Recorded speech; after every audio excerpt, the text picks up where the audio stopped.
నమస్కారం ఘంటారావానికి స్వాగతం. ముందుగా ప్రధాన అంశాలు. ఛత్తీస్గఢ్లో భారీ ఎన్కౌంటర్, 18 మంది మావోయిస్టులు హతం. ఎదురుకాల్పుల్లో బీఎస్ఎఫ్ ఇన్స్పెక్టర్, 2 జవాన్లకు గాయాలు. కాసేపట్లో సంగారెడ్డి జిల్లాలో గులాబీ దళం ప్రజా ఆశీర్వాద సభ. లోక్సభ ఎన్నికల్లో అధిక స్థానాలే లక్ష్యంగా కేసీఆర్ ప్రచారం.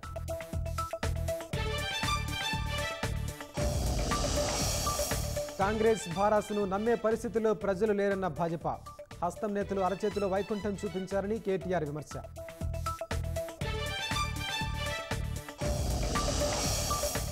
సివిల్స్ ఫలితాలు విడుదల. ఆదిత్య శ్రీవాత్సవ్కు మొదటి ర్యాంకు, పాలమూరు వాసికి 3వ ర్యాంకు.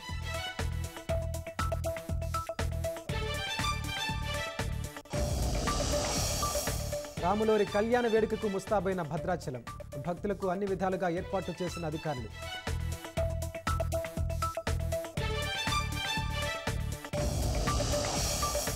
ఎన్నికల బాండ్లను మోదీ బహిరంగంగా సమర్థించడంపై ఆప్ ధ్వజం.